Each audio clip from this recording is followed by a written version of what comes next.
Tenho a sensação de que ele não teve uma morte tranquila, suave e serena.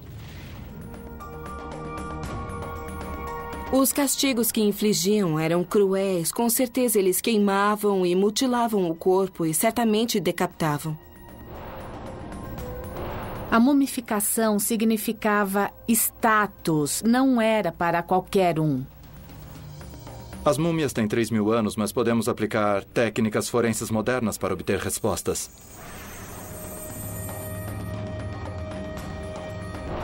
Se já não estava morto, isso certamente o matou. Uma força, uma violência incrível.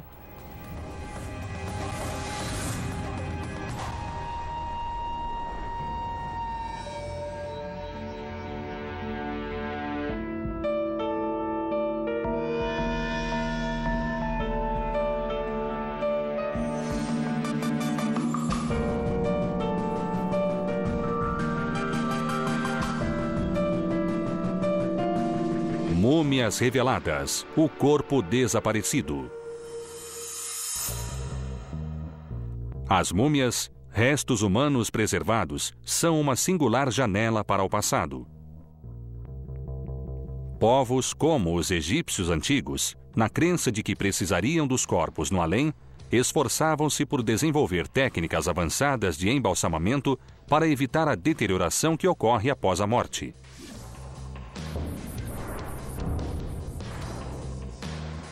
Milhares de anos depois, a ciência permite desvendar os segredos desses corpos preservados e revelar detalhes surpreendentes sobre o mundo desses indivíduos, como viveram e, no caso de muitos, como morreram.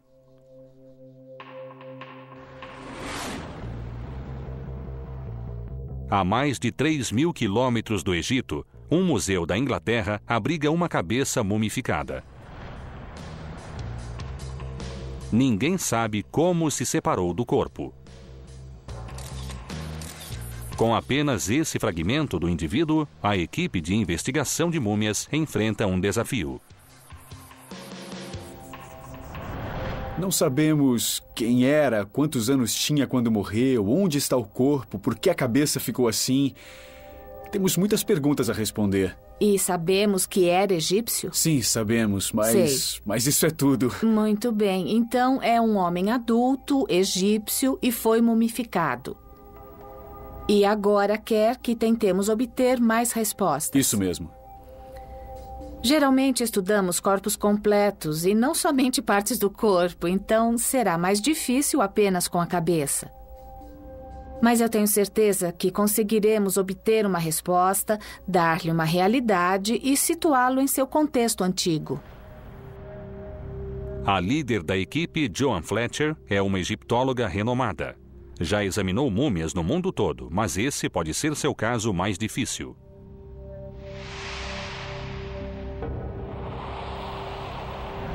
Antes de tudo, gosto de realizar um exame visual minucioso, ficar frente a frente com a múmia. A mumificação foi magnífica, o tecido foi muito bem preservado. Olha, veja o perfil, o nariz está perfeito. E isso é muito raro. Geralmente o nariz fica achatado devido às faixas apertadas. E é muito pungente porque a expressão foi mantida, é quase como se estivesse olhando para nós.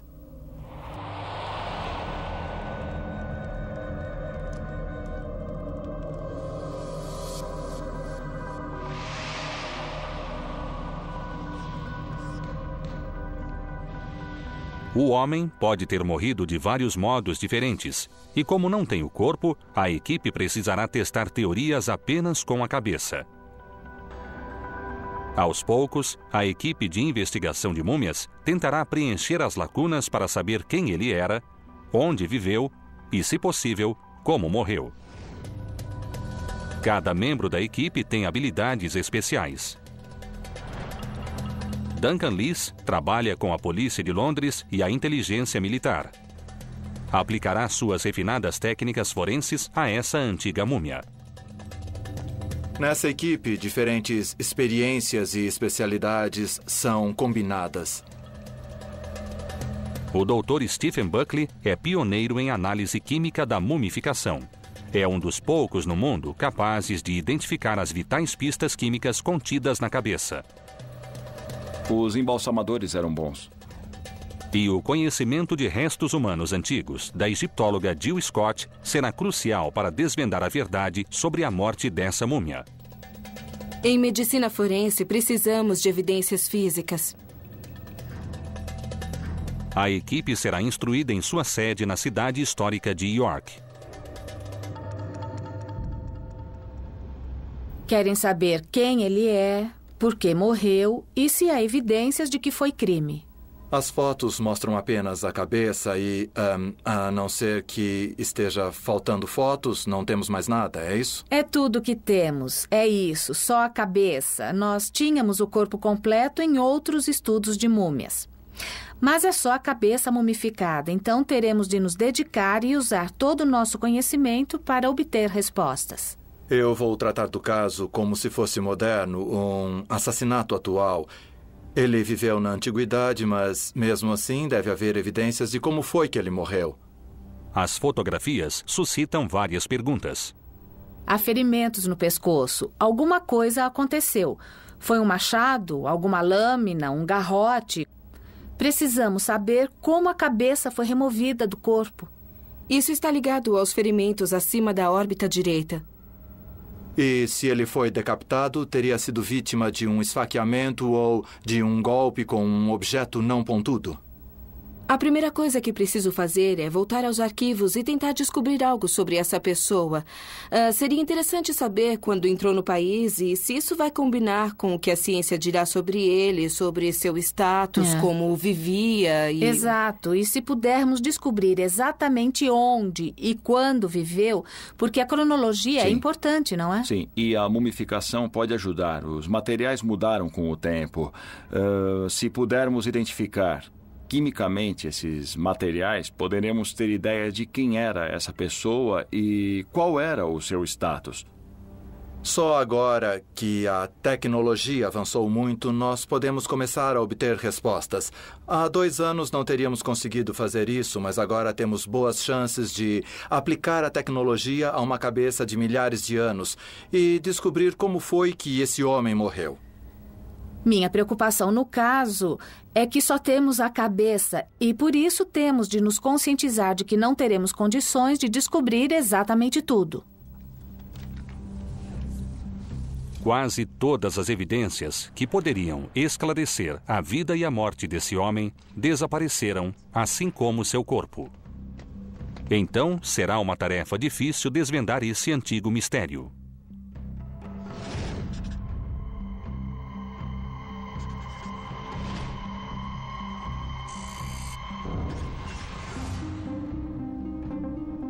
A equipe de investigação de múmias emprega as últimas técnicas forenses para determinar exatamente como esse egípcio antigo morreu.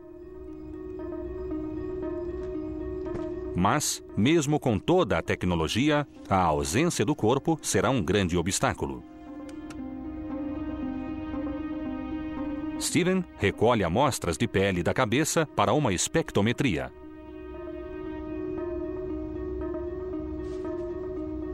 É a primeira vez que a cabeça é submetida a uma análise química.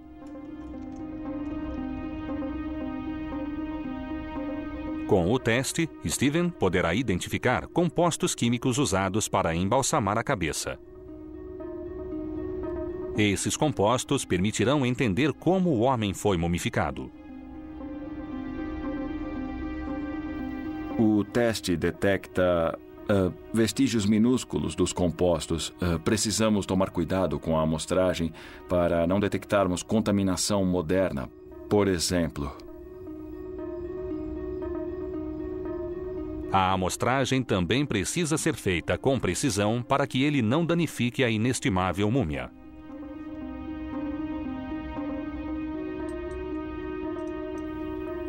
A mumificação fornecerá várias pistas sobre quem ele era. A qualidade é excelente e os materiais que encontrarmos ajudarão a situá-lo corretamente na história.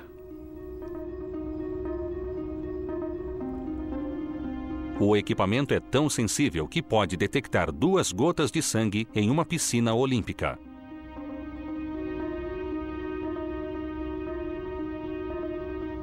Na elaboração do perfil da múmia, a análise de seu cabelo fornecerá mais peças para o quebra-cabeça. Pode revelar a qualidade da dieta do homem, um forte indício de seu status social. Quando eu voltar ao laboratório, vou extrair os materiais orgânicos, os resíduos orgânicos das amostras. Vou obter a identidade química desses componentes individuais. Reconstituir os materiais usados, e isso será muito útil para sabermos como era a vida dessa pessoa.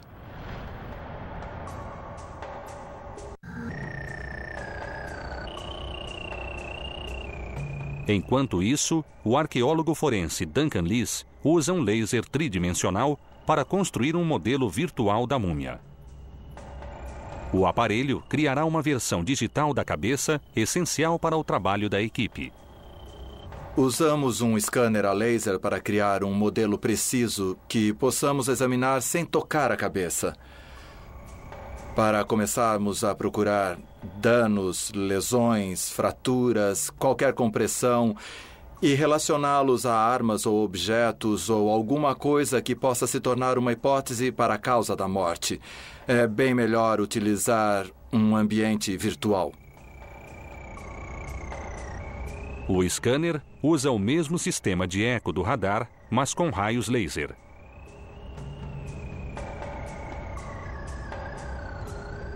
O laser lê a superfície do objeto, criando 20.000 pontos precisamente medidos por segundo.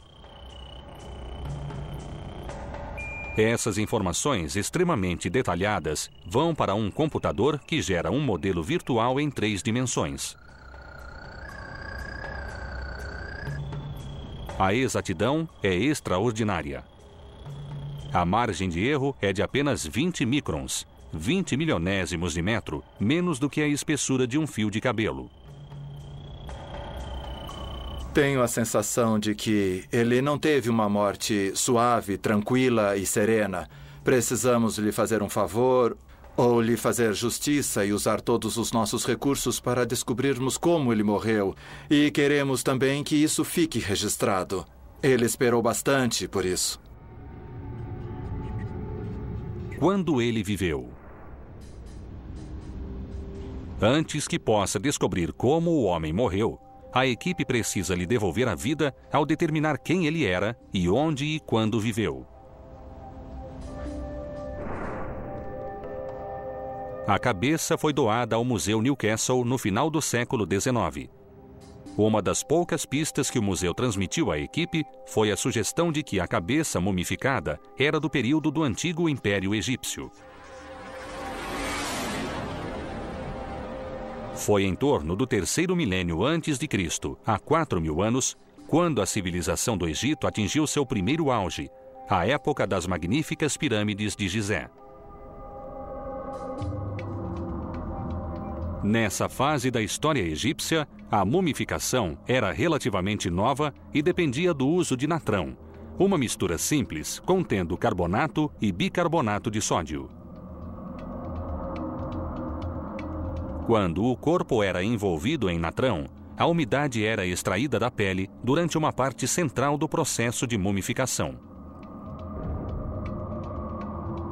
Como nada mais era feito ao corpo, as múmias do Antigo Império são facilmente identificáveis e tendem a ser mal conservadas. Mas, nesse caso, como não há corpo, John e Jill voltam para a pesquisa tradicional. Ainda precisam descobrir onde e quando ele viveu. Estava pesquisando os arquivos e consegui encontrar informações sobre a múmia. Sabemos que ela foi doada em 1877 e que foi encontrada no Egito, no sítio de Saqqara. Realmente é uma excelente notícia, porque a situa geograficamente no norte do Egito, em Mênfis. Fantástico. Temos uma ideia de sua procedência agora.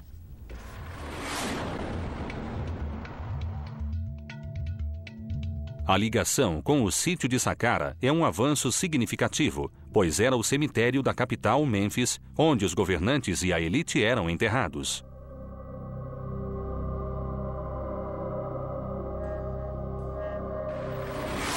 Havia um nível de mumificação extremamente alto nesse lugar. Não era algo mediano, era realmente bem feito. E certamente acho que há boas chances de que ele tivesse funções reais em sua vida profissional. Porque esse tipo de mumificação, esse padrão, não era para qualquer um. Ele era da nata da sociedade, penso eu. Por ter conservado tantos detalhes durante milhares de anos, como pálpebras, orelhas e cabelo, esse homem deve ter passado por um alto nível de mumificação, algo que ainda não era obtido no Antigo Império. E eu diria que, quanto às técnicas de mumificação, estamos diante de, no mínimo, 1000 anos posterior. As técnicas de mumificação encontradas apontam para 1200 a 1000 a.C. Corrigir a data de origem da cabeça pode ser o primeiro avanço no caso. A qualidade da mumificação sugere que a múmia data do final do Novo Império ou de 1000 a.C. O Novo Império foi a época de alguns famosos governantes como Tutancâmon e Ramsés II. Mudar a data da origem da cabeça em mais de 1000 anos tem grandes implicações.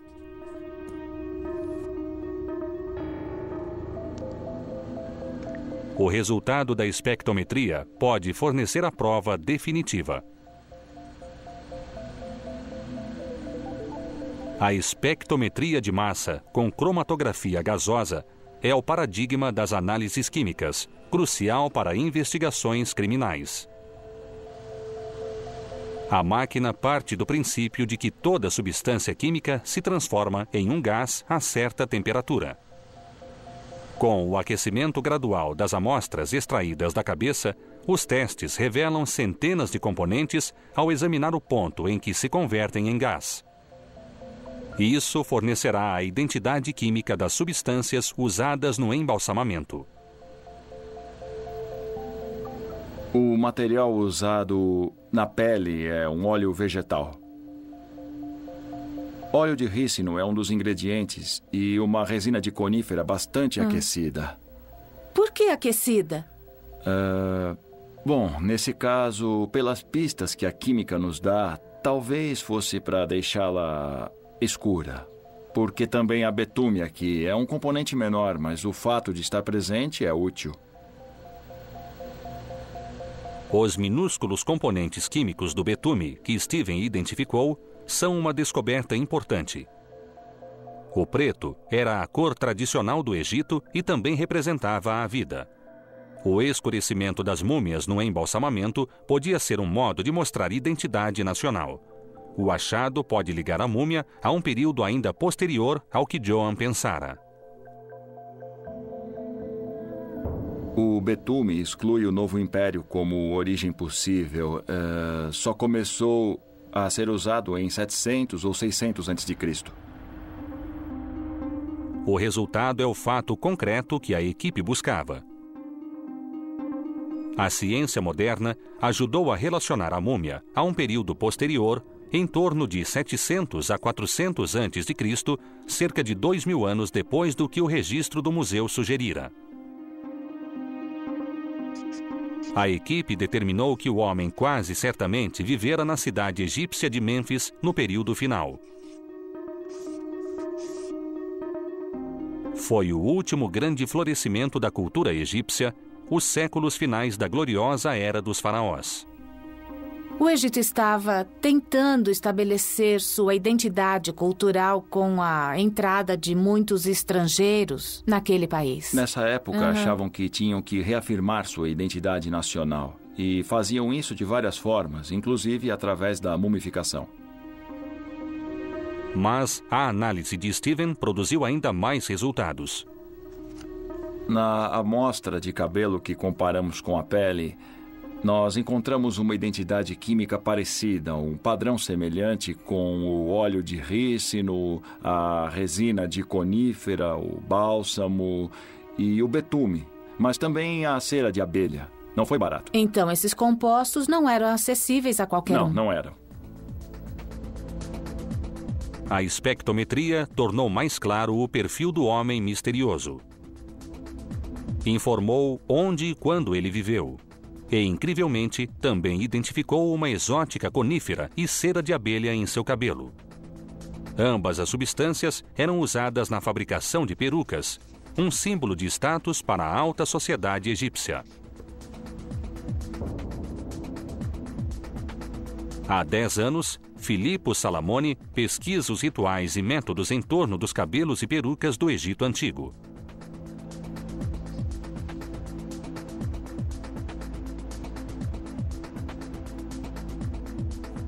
Usando técnicas milenares, Filippo reconstruiu o tipo de peruca que um egípcio de alto prestígio como esse teria usado. Phil, está absolutamente fantástico. Obrigado. Uma das coisas que descobri rapidamente fazendo essa peruca é que aquelas pessoas eram realmente muito hábeis, talvez até mais do que hoje, porque tudo era feito à mão, sem a ajuda de instrumentos modernos. Filippo levou 4 meses para criar essa requintada peruca e usou uma das substâncias descobertas por Steven no cabelo da múmia. Os egípcios antigos prendiam cada fio de cabelo separadamente usando cera de abelha, passando os fios de cabelo pela cera.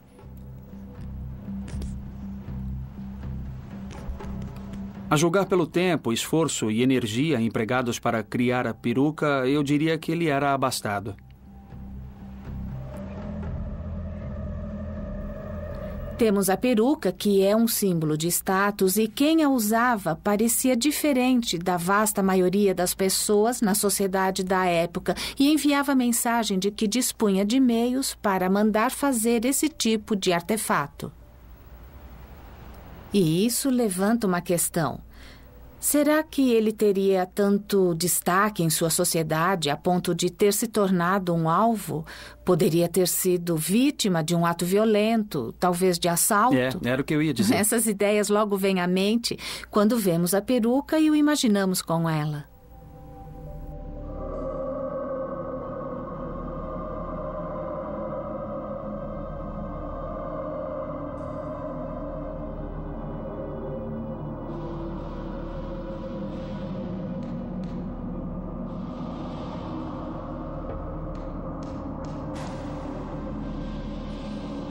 A investigação está ganhando impulso. Um quadro emerge, composto pela vida, o status e até a aparência do homem. Mas a equipe ainda não sabe como ele morreu. Jill voltou aos arquivos egípcios em Newcastle. Ela busca evidências de que a decapitação era praticada no período final do Egito Antigo. São imagens feitas pelo barão Dominique Vivant Denon, que acompanhou Napoleão durante a conquista do Egito. Ele viajou e desenhou cenas que encontrou em algumas tumbas e monumentos. Temos imagens de um homem segurando uma faca com uma pessoa decapitada. Sua cabeça está no chão e ele está preso a um pilar. Então é possível que isso tenha acontecido com ele, com base nos ferimentos. E é muito interessante. Foram baseados em tumbas e monumentos, então sabemos que existiam e mostravam pessoas sendo decapitadas ainda vivas, como um tipo de punição ou ritual. Temos evidências indicando que isso acontecia na antiguidade, e isso é muito importante. Então, a decapitação era praticada na época. Mas foi assim que a múmia perdeu a vida? Joan decidiu consultar um radiologista sobre decapitação como causa mortis.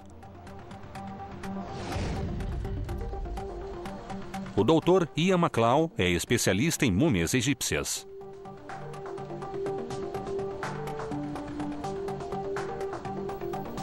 Se fosse decapitação, eu esperaria ver um corte muito mais liso, onde um machado ou uma espada teria cortado a carne.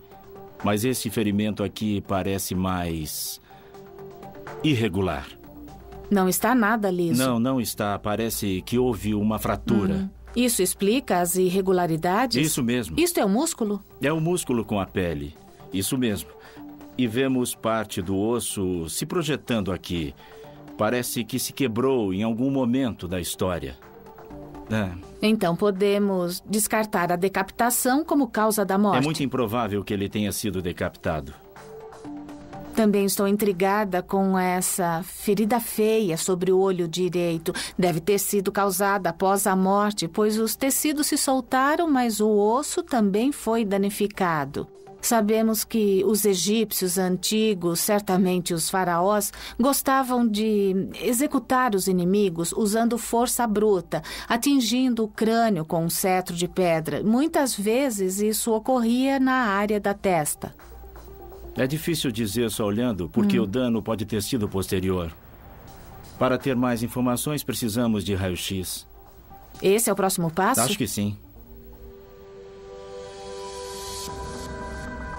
A múmia não foi decapitada.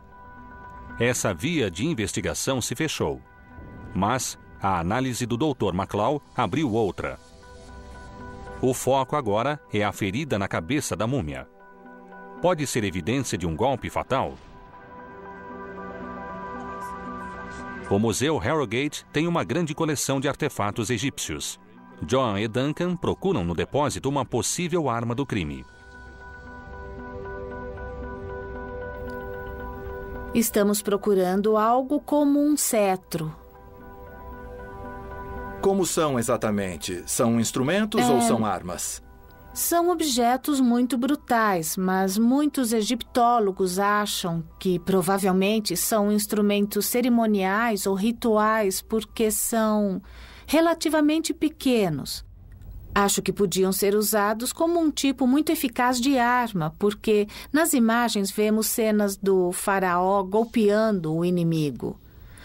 O prisioneiro está ajoelhado diante do faraó, que ergue nas mãos um desses cetros e está prestes a desferir o golpe fatal com esse objeto. São muito bem feitos e lindamente trabalhados. Eu estou surpreso com os diferentes tamanhos e diferentes formas. Com certeza. Estes também são maravilhosos e são ainda mais brutais que os redondos. Têm uma borda afiada. Poderiam ferir quase como uma faca. É uma borda muito fina.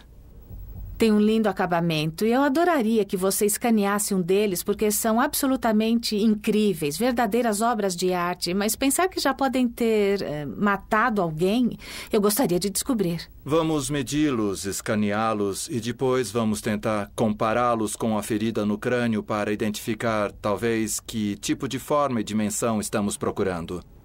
Vamos levar alguns e registrá-los. E se pudermos escanear todos, será fantástico.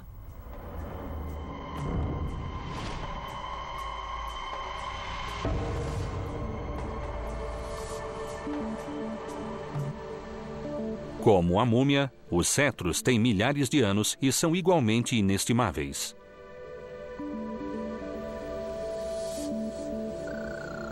Vamos escanear de cima e também de baixo, sem ter de movimentar o objeto. Alguns duvidam, dizem que são muito pequenos para causar tantos danos, devem ser cerimoniais. E queremos responder essa pergunta. Já estivemos em cenas de crimes em que objetos não muito mais pesados ou maiores do que estes infligiram muitos ferimentos. O scanner produzirá uma imagem digital precisa dos cetros.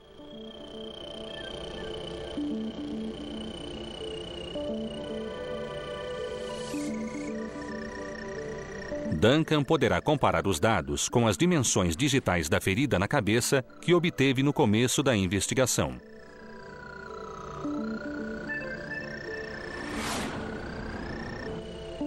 As múmias têm 3.000 anos, mas podemos aplicar técnicas forenses modernas para obter respostas.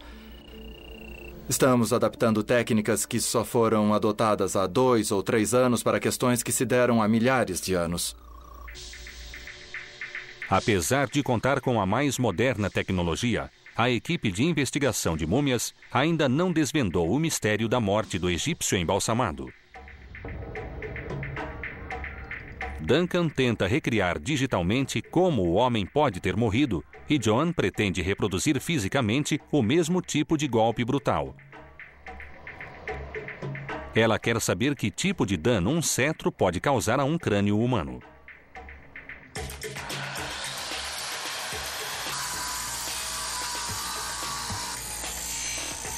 Pediu que artesãos reproduzissem 2 cetros do Egito Antigo. Eles talham o granito com lâminas de diamante para obter um bom acabamento.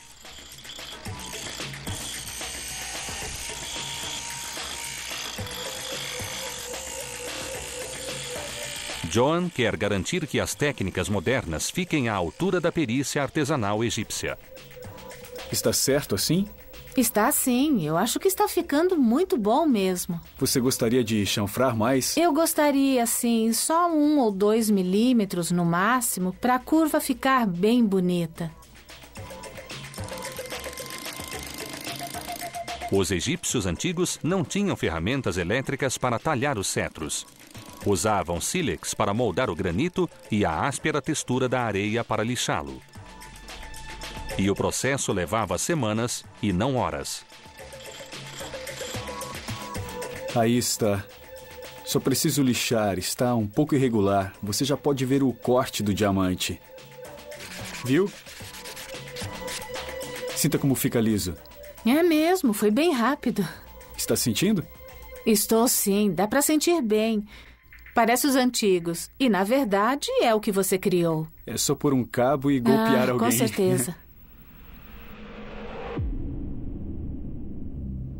Duncan está pronto para examinar sua reconstrução virtual do ataque com o cetro. Estou reunindo os dados do escaneamento a laser dos cetros. Temos os dados da cabeça da múmia. E agora temos um recurso digital dos cetros. Estou tentando ver se algum deles pode ser uma causa potencial da morte para saber se um cetro foi usado para causar a ferida sobre o olho. Examinei várias hipóteses e fiz uma animação do que parece ser a melhor. É um ataque vindo da frente ou do lado e não de trás. Quando unimos os dados digitalmente, parece a lesão provocada por um martelo, ou seja, um cabo forte de madeira e um objeto pesado, e às vezes bastante pontudo, e que causaria muito estrago. Já vi danos que esses objetos causam a pessoas. Certamente podem levar à morte. Com certeza causariam o tipo de ferida acima do olho. Tá certo, então me diga, qual cetro você acha que seria mais eficaz ou pelo menos mais capaz de causar o ferimento nesse caso? Bem, os cetros que examinamos encaixam-se em 2 categorias. Alguns são mais achatados, como este, e outros são mais redondos e embotados. Têm o mesmo peso, mas eu diria que foi certo, o redondo entendi. devido ao tamanho do impacto e também de seu formato mais difuso. Joan vai comparar a lesão no crânio da múmia com as réplicas dos cetros. Se forem compatíveis, um cetro pode ter sido a arma do crime. Cabeças de porcos têm pele e músculos semelhantes aos humanos. O osso é mais largo, mas um cetro causaria o mesmo estrago ao crânio suíno. As cabeças dos porcos serão atingidas pelos 2 tipos de cetro. Depois, serão radiografadas para ver se os danos são iguais ao da cabeça mumificada. E aqui estão os 2 tipos de cetro que os egípcios antigos usavam. E como pode ver, são muito diferentes. Será que pode segurar os Claro. 2? Agora vou marcar nas cabeças o lugar exato onde quero que aponte para reproduzir a lesão que encontramos na múmia. Será que poderia fazer isso? Pode Tudo ser? bem. Vai em frente. Claro.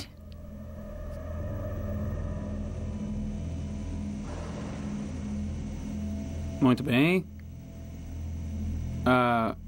A segunda ficou mais danificada. Tem uma ótima pontaria.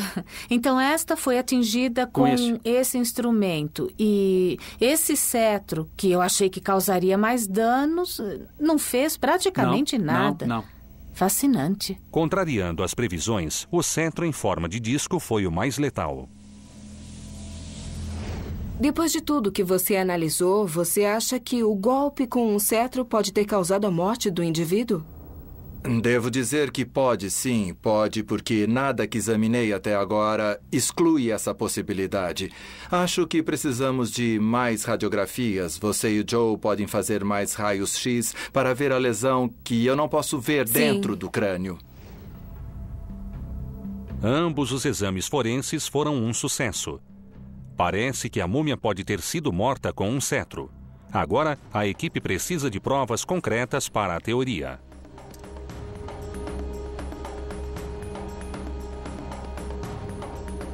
Fazem radiografias para examinar a lesão. Analisam o trauma sob a superfície do crânio, invisível a olho nu.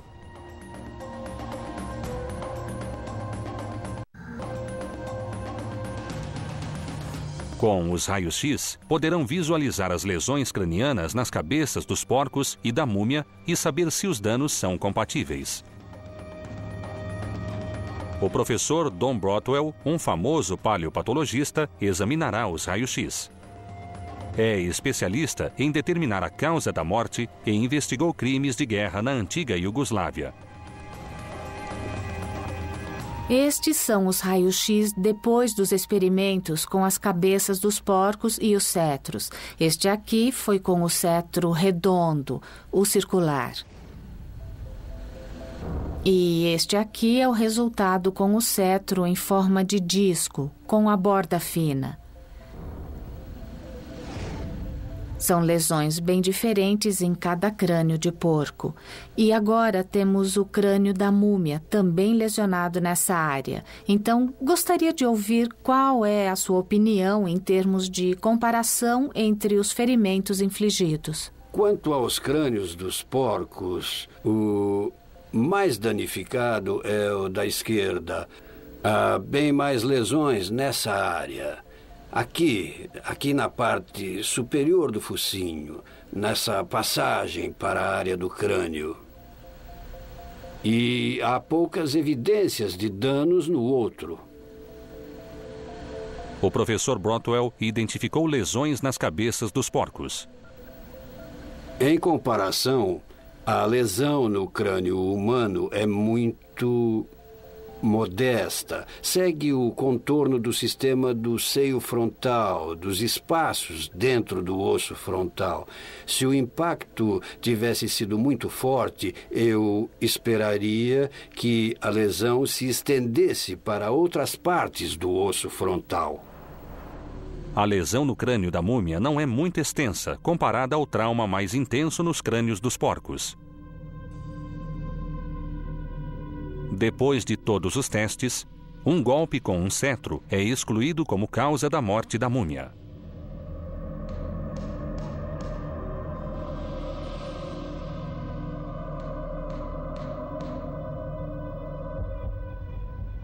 Continua o mistério de como os ferimentos se deram. Ele não foi decapitado Certo. e também não foi atacado com um cetro e nem foi golpeado até a morte. Então, precisamos tentar determinar como esses ferimentos sérios foram infligidos a esse homem. Para verificar se não deixaram passar nada, John e Jill recordam o que já descobriram sobre a múmia.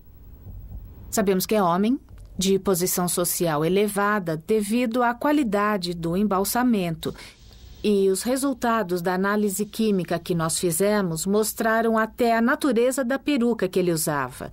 Então sabemos que em vida ele era um dandy, era elegante, usava as perucas que estavam na moda, o que o marcava na sociedade como alguém de status elevado. E além disso, esse indivíduo pode ter vindo de Saqqara, o cemitério dos mais ricos. E, Pode. Bom, era um lugar que os saqueadores de tumbas sempre visavam. E ele foi enterrado com seus ornamentos, com colares, joias, coisas assim. E os saqueadores devem ter entrado e arrancado tudo, porque precisavam entrar e sair rápido. E alguém na antiguidade escreveu isso. Encontramos a múmia de um rei equipado como um guerreiro, com um grande número de amuletos sagrados e ornamentos de ouro. Então foi um ataque relâmpago. Entraram, saíram, levaram as joias. Isso. O tempo era curto, portanto, não podiam ficar muito tempo lá. Precisavam ser muito rápidos para não serem pegos, porque o castigo, se eles fossem pegos... Você sabe, era muito cruel. Como sabemos, eles eram empalados, espancados, tudo isso. Então, eles precisavam saber entrar e sair rápido. Porque senão eles seriam pegos e seriam Digamos que isso explicaria tanto a decapitação quanto esse golpe no alto da cabeça. Então, ambos ocorreram após a morte e nenhum foi a causa da morte. Mas, mesmo que o ataque a túmulos possa explicar as lesões, a equipe ainda não determinou exatamente como o homem morreu.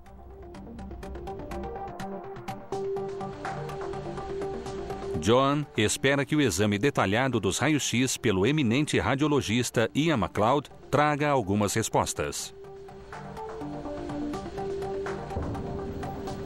Aqui está o alto do crânio. Aqui está o olho. Vemos essa espécie de contorno no nariz, mas o que me intriga nessa imagem é o que aconteceu ao pescoço desse homem. Aqui estão as vértebras no alto do pescoço. E esse pequeno osso aqui, chamado odontoide, é o que faz a cabeça girar. Normalmente haveria uma vértebra aqui, mas não há. Está aqui. Então foi empurrada para trás. Vou mostrar uma imagem normal para você. É uma radiografia antiga, mas espero que mostre como deveria ser. Aqui vemos o mesmo tipo de vértebra. Você pode observar, lá estão o odontoide e a vértebra onde devem estar. Mas neste caso... Foi para trás. Foi empurrada para trás. Teria acontecido em vida ou logo após a morte? A lesão deve ter ocorrido antes da mumificação. Depois do processo de mumificação, a pele ficava como couro e, se um nível de força como esse fosse aplicado, ela se romperia. Que tipo de ação pode ter causado isso? A cabeça deve ter sido erguida para cima e para trás, quase arrancada para criar isso. É bastante incomum. Então foi alguma manipulação violenta da cabeça, quase como se o crânio tivesse sido arrancado da vértebra. Somente isso explica por que a vértebra foi deslocada para cima da vértebra abaixo dela. É perturbador, então a morte foi muito violenta. É interessante que, com isso em mente, a fotografia original que você trouxe começa a fazer mais sentido. Eu notei essa estranha contorção no pescoço. Então não era muito difícil imaginar um tipo de faixa em torno dessa área do pescoço. Como um fio ou corda? Algo desse tipo que foi puxado com grande força, pois torceu o pescoço e, como é o local certo, causou a lesão. Então, estamos dizendo que é possível que algum tipo de corda ou faixa tenha sido usada para estrangular esse homem e puxada com força, criando essa horrível lesão. Isso combina com o que estamos vendo. E com que força? Uma força incrível. É uma lesão feia e que jeito horrível de morrer. Sim, realmente.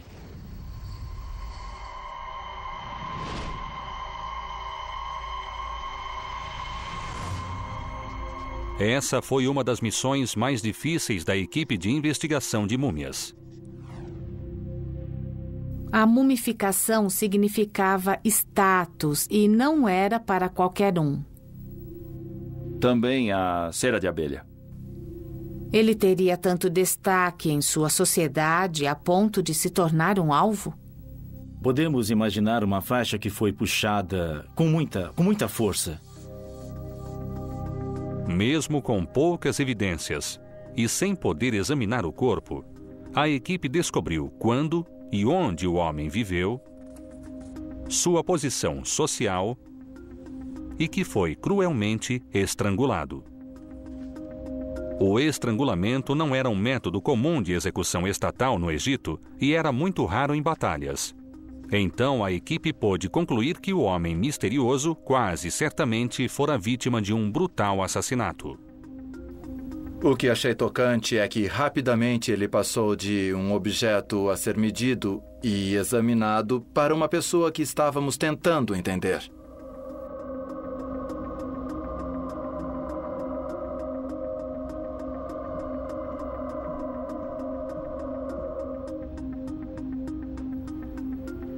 A ciência ajudou a colocar esse indivíduo em algum tipo de contexto.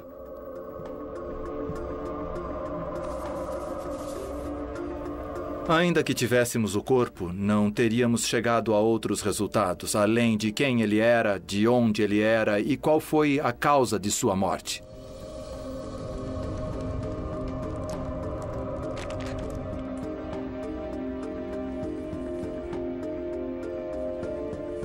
Foi um ataque relâmpago. Um grupo se atirou sobre esse homem para roubar a fortuna que exibira em vida.